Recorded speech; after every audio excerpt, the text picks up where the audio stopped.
1 minute.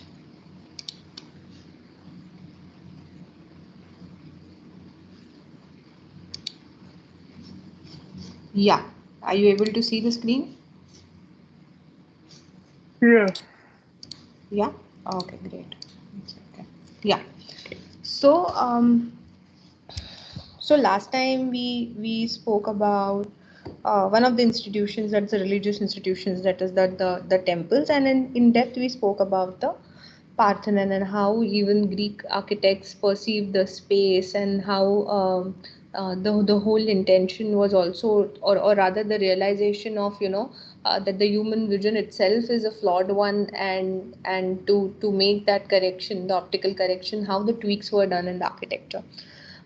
So that those as principles were followed almost everywhere, but apart from that also there were interesting programs and institutions that were, or other typologies that were developed during the Greek times. So Agora was one of these ancient, the Agora, one of the ancient kind of institutions, and especially the Agora of ancient Athens. It was the heart of the whole classical Greece. The birthplace wherein we say of democracy. We have been always talking about how democracy developed during the Greek time, at least how the idea of democracy developed during the Greek time. The idea right now, what we have, is very different, and here it was different, but still the birthplace is that, and then how it kind of flourished and explored, and now we see that in today's time. But then Agora was set to be one of the birthplace of democracy, the place to be see, the place to see and be seen in the antiquity. So this was like a marketplace featured, shops, temples, public spaces where people met, debated, watched game, voted for the most important political issues of the city. So the Agora was like a playground of famous figures, just such as Socrates, Plato, Pericles. So all these famous men who spearheaded lot of cultural, ethical values of the Greek were always seen, to be in Agora, or always the Homeric tales which described this always describe the space, and Agora is something that has always been in the conversation.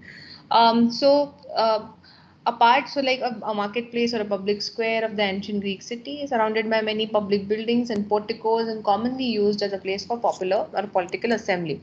See, of course, these agora that we see is something parallel to what the Roman forums are. Okay, we'll see about that, those Roman forums in subsequent lectures, but majorly, and even these Greek agoras that we see now are something that has been developed over time. The one we are talking about, after that the Romans came, the Romans kind of made more iterations to it. After that there were, of course, before and between that there were a lot of invasions. After that, the early Christians, the Renaissance thinking. So till date we don't exactly know the very classical version, but still the archaeologists have tried to sketch that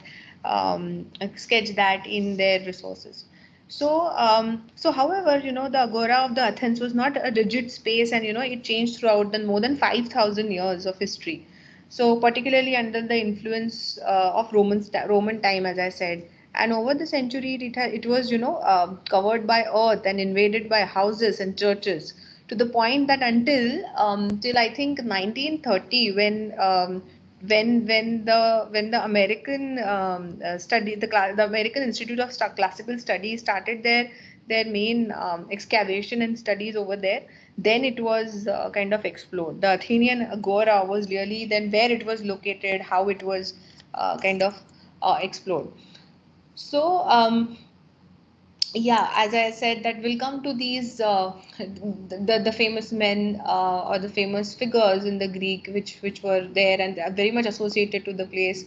And it was like the seat of the government. So even the idea of democracy also changed during those 5,000 years. There were the different procedures which were added. There were different acts which were added. There were different layers and stratifications of the councils that were made. There were governing council. There were these smaller groups. There were common crowd. Then there were smaller groups. Then there were governing council. Then there was advisory board. So even over the years, these stratifications were made. So when I'm talking about democracy, that is people and the rule. So people who vote in the rule, or who vote or have a say in a space in the rule, is called as democracy. So some of the important features that we actually can talk about Agora is that Agora was one of the most gathering space in the city. It started as an open area where the council of the city met to take discussion. With time, buildings were constructed to define and enclose the space. So that's a very interesting thing. Second point, with time, buildings were constructed to define and enclose the space. So once we start seeing the plans now, just try to see how the in between spaces are enclosed, how with respect to the topography and the landscape the buildings are even tilted or kept parallel, and the way they enclose that whole middle space, that is the main gathering space. So it's very interesting to see that how this one idea of people coming together, gathering, it was just an open ground, and over the time it kind of had buildings beside each other. So it was a kind of a typology, or an idea that was developed with a non-built environment, but later it kind of was constituted with this group of buildings together. But still the main essence of the agora remains same, that is an open space. It also transformed into a place for a combined social, commercial, and political activities.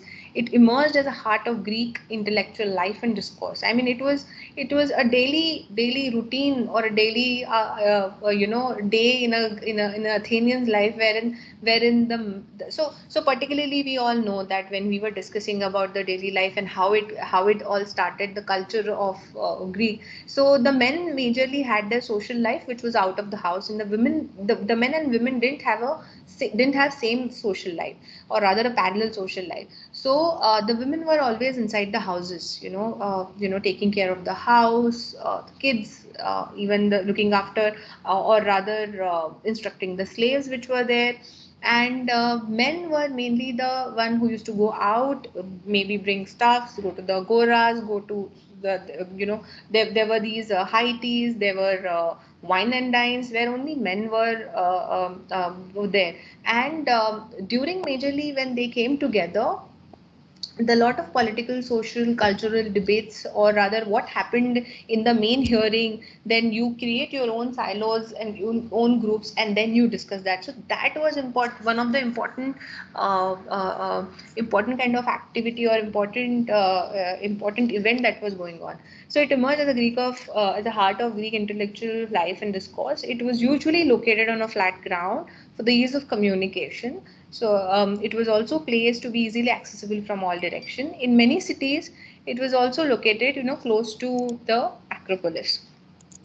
Okay, so now this is a very interesting kind of a plan that we see. Yeah, a plan that we see. So, it is impossible to define Agora without referring also to the surrounding landscape. As the previous 2 points I was talking about. The space interact between two hills. This is the Agora of the Athens, and the space interacts mainly between the two hills that stand in the middle of that flat relief. So the closest is the Areopagus, and that is the hill of Ares, which where the council used to meet. And from there even St. Paul gave a rousing speech. I mean, that was of course later, but undoubtedly the most prominent landscape feature is the Acropolis. Okay, so this is one hill, this is another, and it was like in the, you actually, you if you see, this is like a triangle, but it was set to be placed in the middle of these two hills. So furthermore, next to Agora is the very important temple of um,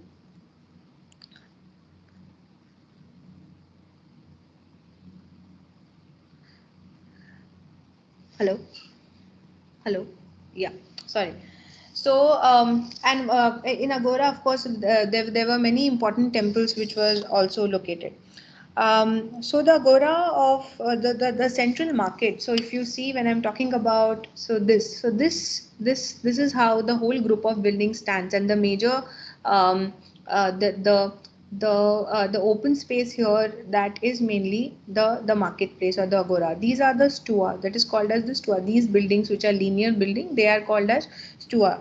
Okay, so the Agora, the central market space of the Athens, it was 30 acres, in size, and contained several markets, three stua or the teaching fortress, even and two theaters, a gymnasium, I think a courthouse, also a prison, five temples, and many sculptures of god and goddesses. So these were kind of group of buildings which was associated with this, or rather surrounded this open space agora. The stuas were basically as seen as teaching porches, or even the spaces which houses shops. So the agora was also, a single place wherein education, politics, religions, philosophy, arts, and athletics flourished. This was a place where people. This was what the built environment offered. Because this place exists. Therefore, people came here together, and all these topics were discussed, and therefore, because of these discussions, because of the awareness, they flourished. So, as such, it functions like an integrative center for those activities that were very crucial to the Greek way of life. So, it was a very important place in a Greek's life, and even of course its whole idea of democracy. In physical terms, it was the core of Greek society, and was a place that where the sacred and the profane met on a daily basis. Because of course, as I said, that a group of buildings also constitutes lots of temples here also. If you see how it kind of how Acropolis, the Parthenon and the whole Acropolis hill overlooked the Agora, and from Agora also there are beautiful views that ones get of the Recteon, the porch, which, if you remember, the porch where the women head were used as capitals, and that famous porch, it actually looks very beautifully and creates a beautiful dialogue from agora.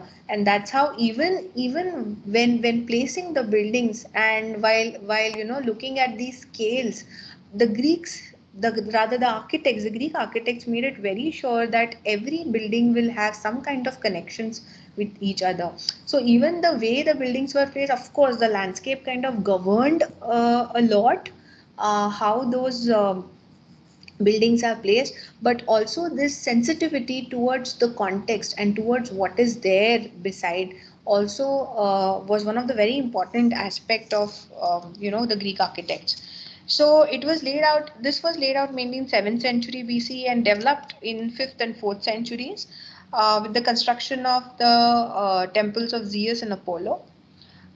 It was a very unique invention, the very unique invention, or rather the reference point of different agoras. Of course, we'll see different plans coming more in the slides, but this kind of became one of the prototype or a reference point for other agoras to be developed. It was a specially demarcated space outside the core of the city, and that brought together different dimensions of the urban life, the Greek way of life.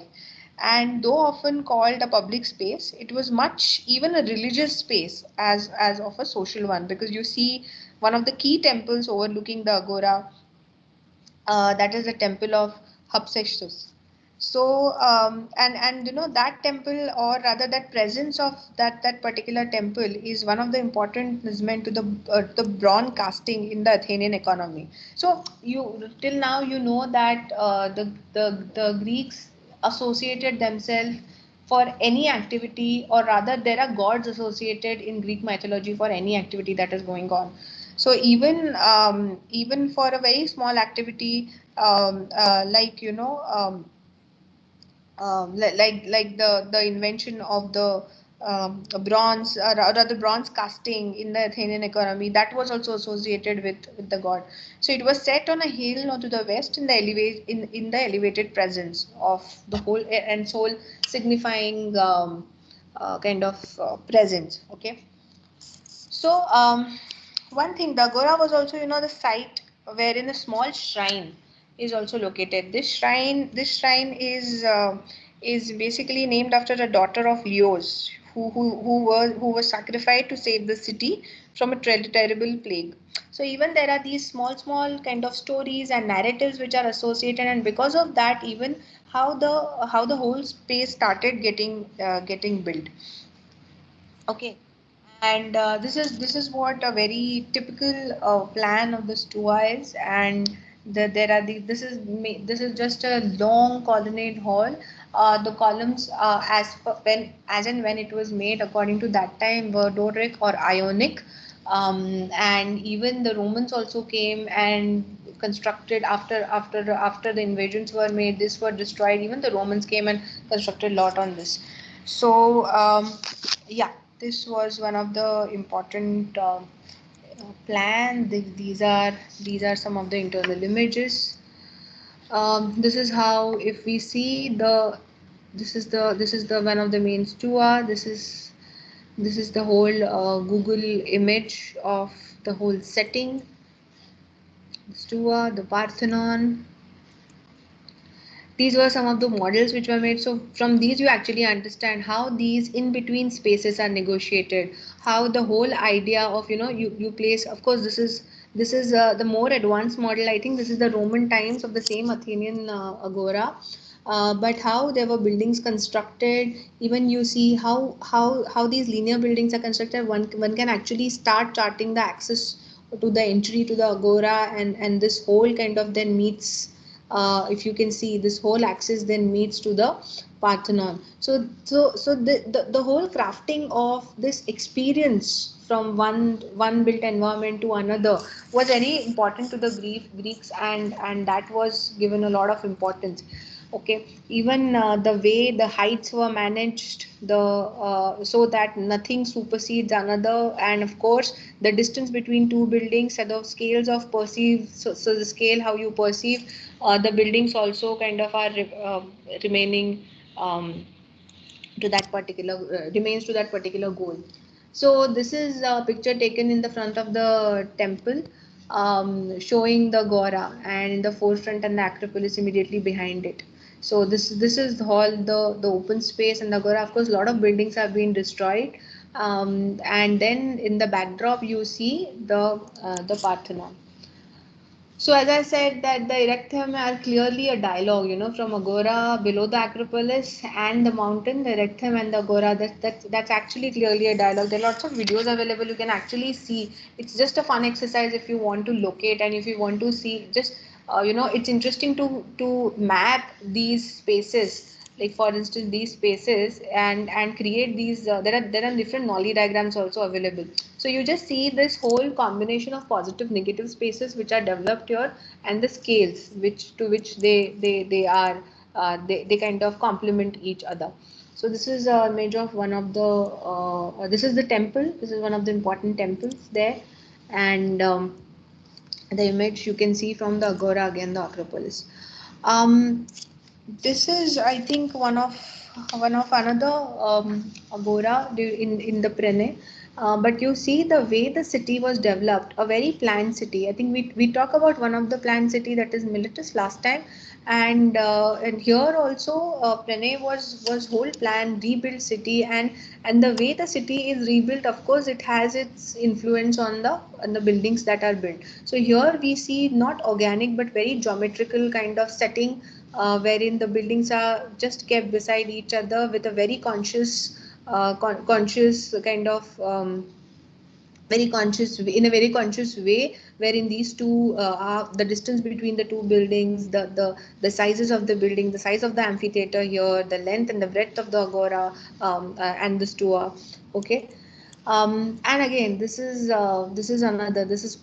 This is in Turkey. So if you see this agora here, which is this is, in, I think, in year I think 200 BC, it became a very important center, you know, and overlooking the city. So of course, the whole way the buildings are set up here depends highly on the contour and the landscape that is there.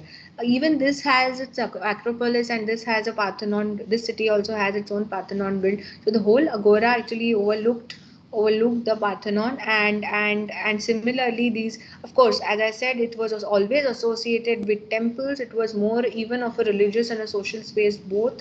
And as you start developing, there are elements added, that there is an entrance gate added, there is amphitheater added, there is a terrace above the amphitheater. Of course, these theaters also play a very important role, because all your discussions are happening here in silos. One of the mass scale discussions or mass scale performances used to happen in the theater. So these are some of the images of the same theater.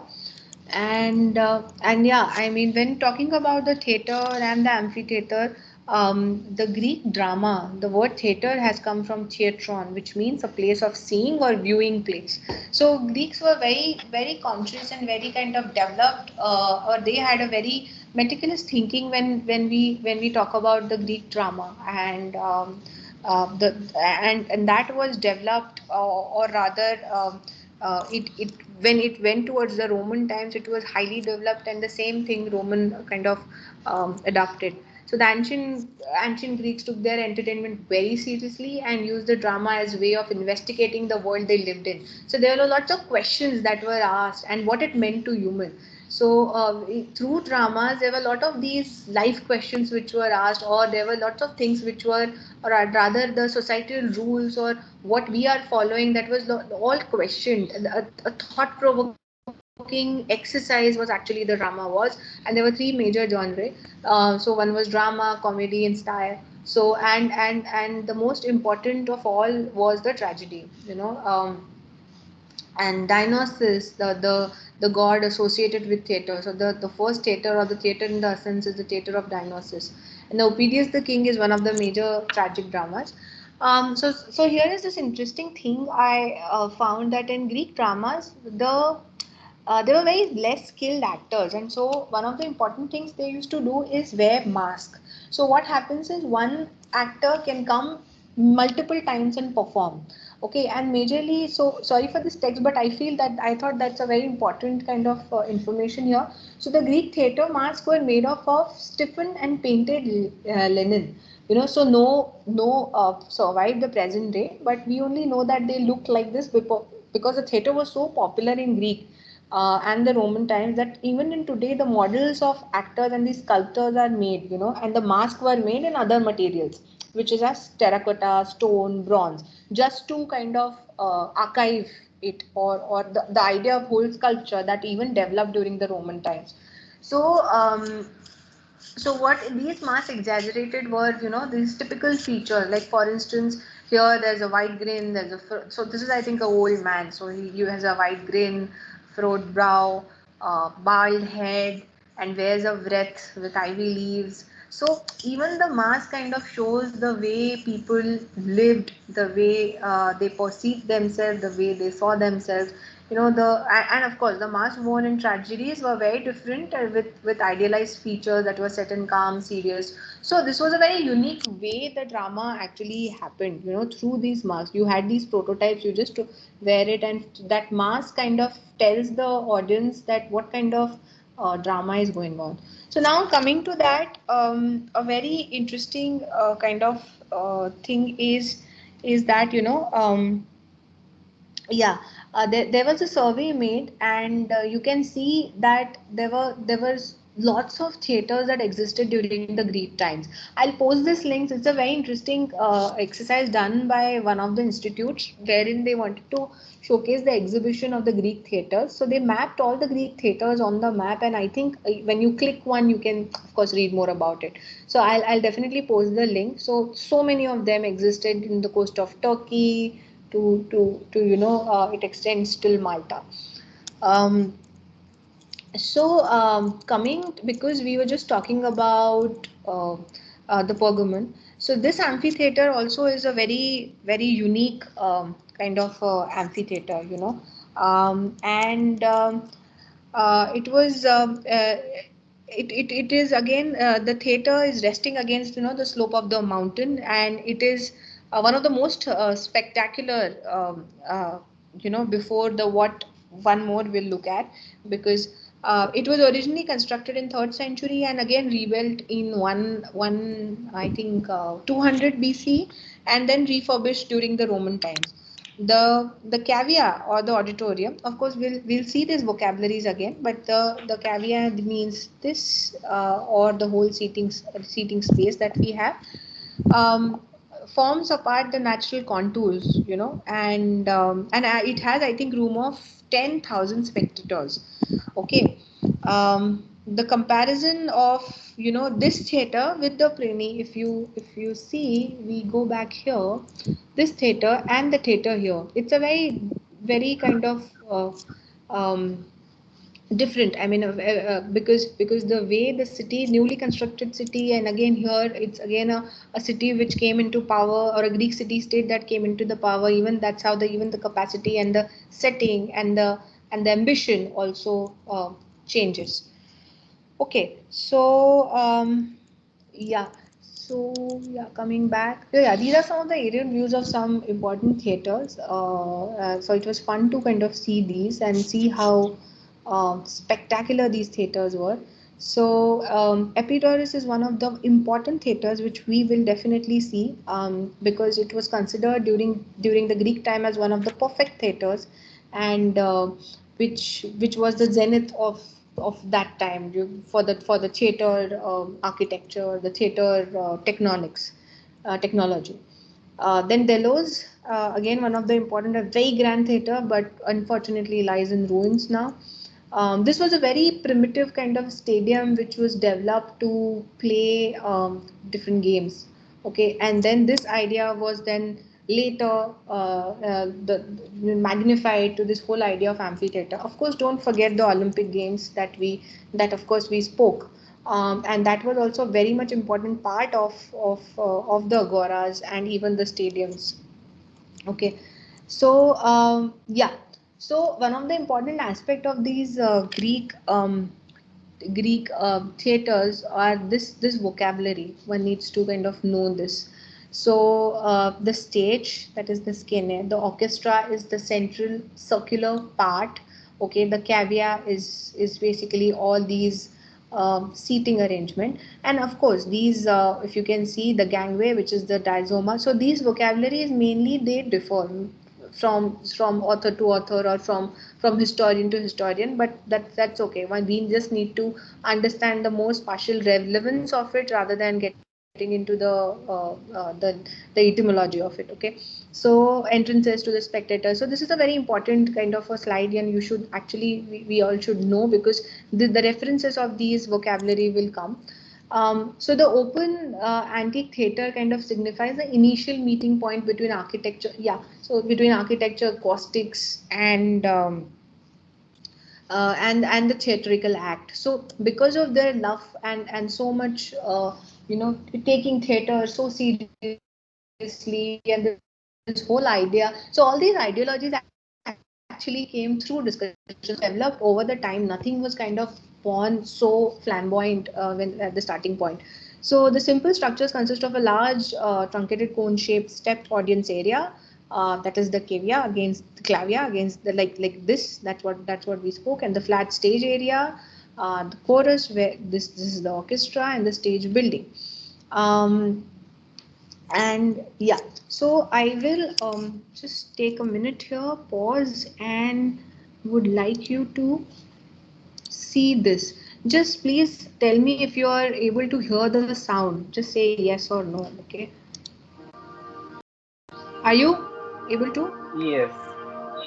Thanks. The ancient Greek theatre, as a building, is considered to be a worldwide architectural innovation. Theatres were always built on the slope of a hill, which served as a gathering space for dramatic performances, which started to become an institution by the 6th century BC. As drama began to play an important role in the city's life, theatres received the first wooden seats called ecria. But the need for more seats and better organization of the spectacle led to the construction of larger stone theatres, which also served the function of democratic states.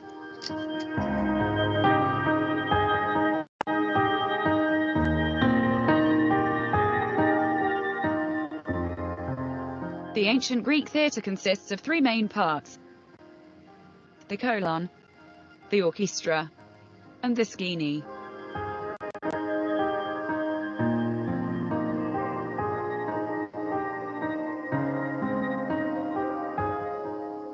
The colon was the place where the spectators used to seat. The stone seats of the spectators were called edolia, and were accessed by stairs, the klimakes, located in radial arrangement. The area between the stairs was called kirkus. The large theatres usually had a diazoma, a corridor that facilitated the movement of spectators. The diazoma divided the theatre into two parts: the proper theatre and the epitheatre. The first row of seats was intended for officials and often took the form of marble thrones. This series of seats was called the prodrea. The orchestra was the circular space in the middle of the theatre. The name comes from the Greek verb which means to dance, and was the place where the chorus of the performances stood. In the center of the orchestra, there was an altar called Temele, dedicated to Dionysus, who was the patron god of the theatre. Around the orchestra, there was a water drainage trench which was called Everopus.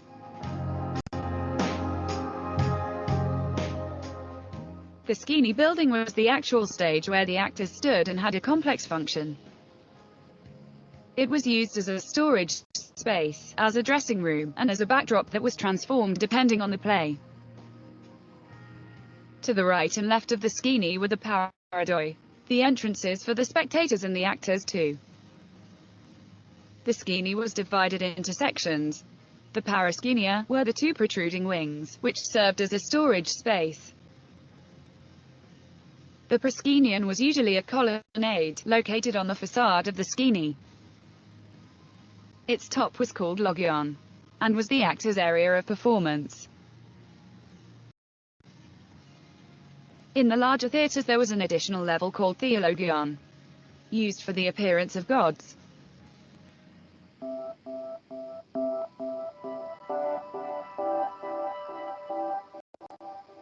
Various mechanisms have been invented for the needs of the theatrical plays in order to make the spectator's experience more interesting. Usually the backdrops were large paintings depicting landscapes or buildings, temples and palaces. To change the backdrops, and to harmonize them with the narrative of the play, they used the periaktoi, which were wooden rotating structures holding different painting themes. Another machine was the mechani.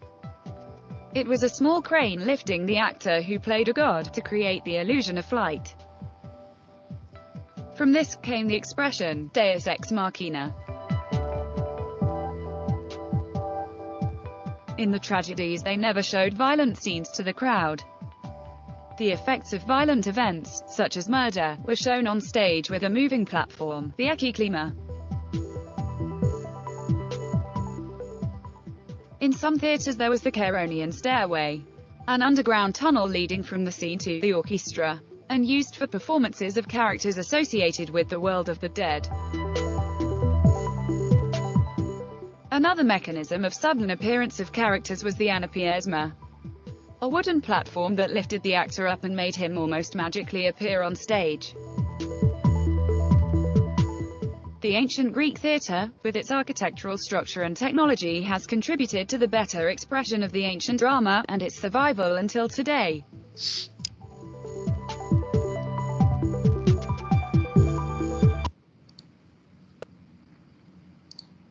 So yeah, I think it's very fascinating to see that during that time also there were so sophisticated mechanisms and tectonics kind of techniques rather were developed. And of course, we all depend on those, and I feel the larger idea that we have right now, it's all about that. So yeah, so now coming to the last and one of the very important examples is the Epidaurus Theatre. So this splendid theatre, was built during the 4th century. It's like it's a hemicycle whose cavea is fits kind of perfectly into the surrounding landscape. and can accommodate around 15,000 spectators. It's graceful and it's balanced, hollow kind of form, which beautifully rises perfectly from a central orchestra, is slightly greater than the half circle. So it's of course, it starts from here. It's slightly greater than the half circle that we see. So these are small tweaks. Of course, they happened after a lot of experiments and a lot of other theaters that were built. Okay. If you see, it's 120 meters in diameter, okay, and the flared shell-like auditorium of construction is diameter, like I said, 120 meters and 24 meters of the drop. We'll see that in section. And the topmost tier of the ground level is divided into two parts, the upper and the lower, by this walkway. That's what we saw in the video right now, forming this whole pathway, that is the gangway. And the hemicycle is divided into 12 wedge-like sections. So these are 12 sections that was it is divided. Each one of this consists of, I think, 30 steps. And the upper sections here the upper tiles, these are 20, and they consist of 20 steps. Okay, so this kind of, yeah, you can see that in section, that the height from the ground is almost 24 meters, and that's how the whole theater beautifully kind of, grandly sits like this, and you have orchestra, and just imagine how beautiful it could be during that time to experience this whole thing. So this kind of, tight organization and a very strict system, which seems to be governed by very pure geometric laws, because when we can see here, it's you see, even if it's half the it's little more than what the it kind of exists here, extends here, just after the diameter. Even this, how much it extends, also should be in proportions of these different the radius and the diameter of this whole orchestra that is happening. Okay. This all shows the subtle treatment used by the architect. So one can study the symmetrical variations in the width of these wedges, like sections, and in the curvature of the arcs, openings, and this is like towards the outer side, the edge of the clavia, and this is what contributes even to the acoustics of the whole environment. So these irregularities that we see, are majorly, for the rhythmic pursuit, and that is also for the acoustics, and even the optical corrections that, that of course started this whole idea started enhancing. So what comes a result is the harmonious perfection of this whole immense and this beautiful tranquil auditorium.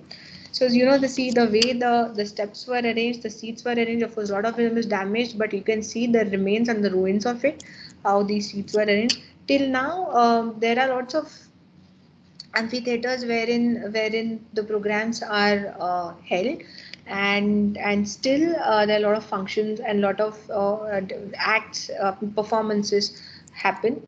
So this is an interesting thing. One of the important thing that was missing, though this amphitheater was said as one of the very developed and advanced one, but still there was a loophole in it. And one loophole that was there in it was, when one has to move from this to the stage, one needs to pass through the orchestra, or there were these long kind of passageways which were there, and then you need to kind of you need to go through this, and after that you can enter to the stage. But this was one of the loopholes that was solved during the Roman times, where the orchestra became half, like a semicircle. And even to some extent, it of course it became like that very slowly with a lot of experiments. We'll see that again. So the evolution of shape of these open theaters, Roman period theaters, had semicircular orchestra and a taller and more elaborate stage building. These are the ones, even there are different orchestra design principles that were spoken about by Vitruvius, and he writes more with the Roman relevance. So we'll talk more about it in the Roman lectures, but just thought I can kind of show you this. Then there are lots of studies, of course, are done with respect to how acoustics are so perfect in this, and you know the major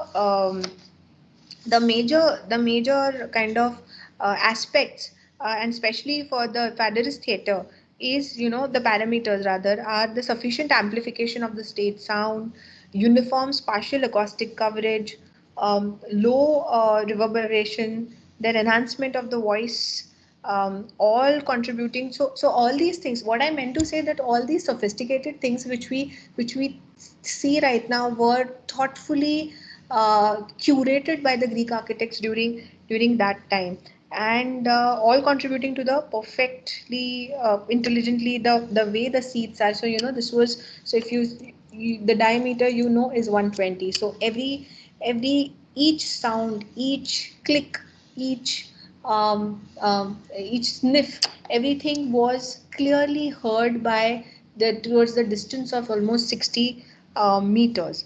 You know, so this acoustically important functions are largely a result of this whole amphitheatrical shape. For any sound produced in the stage or orchestra, this geometric shape and these hard materials, of course, again these were made by a lot of combination of materials, and because the Greek theaters were before even the Romans, we exactly don't know the very real materials that were used for the Greek time. But of course, for the Romans, they even kind of experimented a lot with different materials. So that's how the advancement of the whole architecture was happening, through institutions, through materials, through the perceptions of the space, and that's how it set a paradigm for the upcoming Roman architecture, which even more flourished. And yeah, we'll talk about Roman architecture from next class, but that's how the whole you know the whole Greek culture and the whole Greek glory of architecture flourished.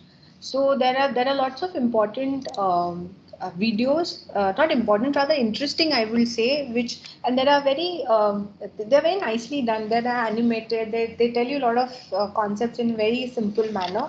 I'll post them. I have a list of some videos. I'll post them in the group. Whenever you have time, you can definitely go with it. So we had crunch of time. That's why there is a lot to cover in Greek architecture, but these are some of the basics. From next class, we'll have 4 more classes about Roman architecture. And yeah, this sets a good precedence for how the Romans were again very brilliant. They knew from where to start and what not to experiment, so they flourished more further. Yeah, any questions or any observations, anything that you have? I really like the organization of the theater space in terms of like the higher spaces, the lower spaces, and then the actual stage, because Yeah. it works out in the and how it relates to divinity. Like almost all the plays probably had some sort of divine element. Now that you shown the organization, so it makes sense that they have such a deep focus on it. Yeah, yeah, correct. I mean, and see how the scales are shifting. The way from, you know, so the whole perception of the space addresses, or rather the construct of the space, the way you manipulate the space addresses from everything, from a clink of a spin to, you know, a huge drum sound. So just I'm talking about acoustics now, but yeah, I mean even visually also. So it was Yeah. a yeah. So it's a beautiful, it's a master art, and of course it flourished later.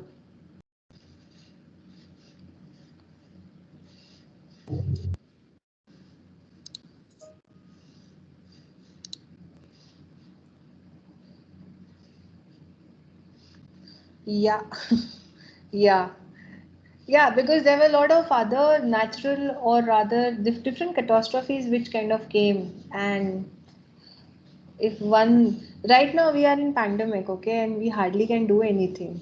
Though we have advanced, what we have advanced, like whatever, but still. Okay, we can have that debate of whom to blame. But yeah, it's interesting the way Dark Ages came, and again, the whole world came out of that. But you know what? It's not only about the Dark Ages that were there, because our whole history is very Eurocentric, you know. But you know what? When the Dark Ages were going on in India, we were having, or rather in the Asia, we were having golden age. There were these temples which were mushrooming. There were these in China. There was a lot of construction going on, a lot of advancement going on. It's a little bit sad that our history is a lot of Eurocentric. That's why, and you know what? It's a big debate. You guys can just Google this whole, you know, idea of Eurocentrism and how only specific things are showed to us. And that's why, you know, I told you, if you are interested, please read this book. What is history? I think I have the PDF also. I'll post it in our group.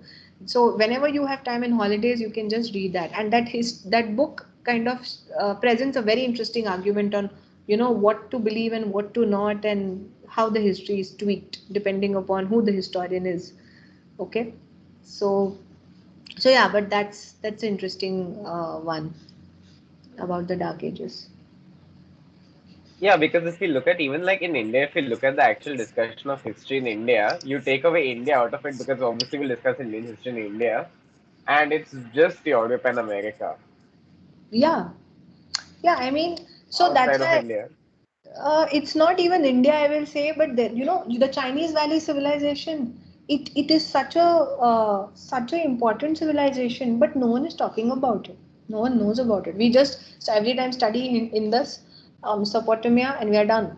But the River Valley civilization, there are no one talks about it. So it's very important for us now to have these questions, to make these conscious kind of we can choose very consciously that what we want to see and what we want to leave behind. So, but that's okay. I mean, there were lots of writers, authors. There was this whole culture of writing. What do you say? Well, there's a name given, treatise, we say. There's a name given to. So there was this whole culture that came in Renaissance where these authors and these scholars started writing. There was this theorizing things, and that's why it came. That never happened here, or rather it happened, but we have all the scriptures, our ancient scriptures have been destroyed. So we don't have that sophisticated archival system, or rather we had, but then it was destroyed. It was all burned. The Nalanda University, we had our ancient library there, but it was burnt. So there are these events in histories, no one to blame for, but they are very interesting to draw connections to. Okay, so one should have a very wide perspective, and that's why it's always important to question the author or the one you are reading. So anytime you read a book, please first do a background search of the author, just for fun. You know, from where the author comes, from who were the mentors, or from where he did his ateliership or whatever. It's fun to draw these connections and then arrive at your position. And of course, your position keeps on changing, huh? As you learn more.